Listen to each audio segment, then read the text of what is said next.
জুবিনে সদায় এটা কথাই মই জুবিন বুলিয়ে মাত্ৰ আগত হেতু কৈ লৈছো হি আমাক সদায় কৈ গৈছিল যে শেষ বুলি ক'লে এটো শেষ নহয় হে কথাকাৰে মই মনত ৰাখি আজি এই সিনেমা চাব আহিছো হসাকে বেয়া লাগিছে কিন্তু নাজানো ভিতৰ পৰা এনেকুৱা লাগিছে হি আমাৰ মাজত থাকিব হেতু সময়ত আৰু একিদিন 40 দিন হল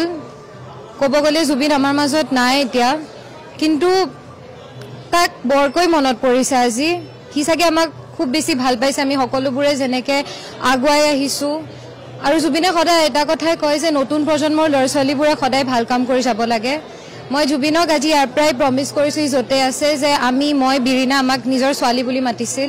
যে আমি সদায় তাৰ আশাবোৰ পুৰা কৰি যাম আৰু সদায় ভাল কামবোৰ কৰিম বুলি আশা কৰিছো উই ৰিয়েলি মিছ ইউ জুবিন আজি তোমাক বহুত মনত পৰিছে জুবিন আৰু যতীন এটা জ্যোতি যিটো জ্যোতিৰ কথা সকলোৱে চিনি পায়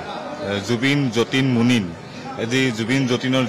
জ্যোতিটোৰ সন্দৰ্ভত আপোনাৰ পিতৃ যেহেতু কি ক'ব কেনেকৈ পাইছিল অকমান যদি স্মৃতি পাপাইটো কৈ গৈ আছে মুনিন বৰ্তাও নাই জুবিনো নাই এতিয়া পাপা খুব অকলশৰীয়া অনুভৱ কৰিছে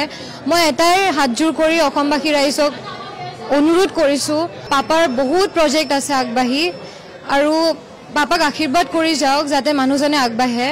আৰু অকলশৰীয়া অনুভৱ নকৰে কাৰণ মানুহজন খুবেই ভাগি পৰিছে আমি যে দেখিছো এতিয়া যাতে আৰু উৎসাহ দিয়ে যিয়ে প্ৰজেক্ট আহি আছে আমি ইণ্ডাষ্ট্ৰিটোক আগুৱাই নিব লাগিব জুবিনে হেতুৱে বিচাৰিছিলে যে ইণ্ডাষ্ট্ৰিটো কেতিয়াও ৰখি নাযাওক হি সদায় কৈছিলে যে দৌৰি দৌৰি যাম অসমীয়া সিনেমা চাম কোনো এখন সিনেমা কেতিয়াও স্পষ্ট কৰি কোৱা নাছিলে তো আমি হেতুৱে আশা কৰিম যে অসমবাসী ৰাইজে যিয়ে সিনেমা নহওক কিয় সবে ভালকে চাই যাওক জুবিন যতে আছে মই জানো যে হি এজন ৰজাৰ নিচিনাকে আছে এতিয়া আৰু খুব ভাল পাইছে আপোনালোক জেনেকে আহিছে দৌৰি দৌৰি চাবলৈ আৰু যাতে যি সিনেমা নাহে কিয় এনেকে আপোনালোকে আকোৱালি লওক তাকে আশা কৰিছো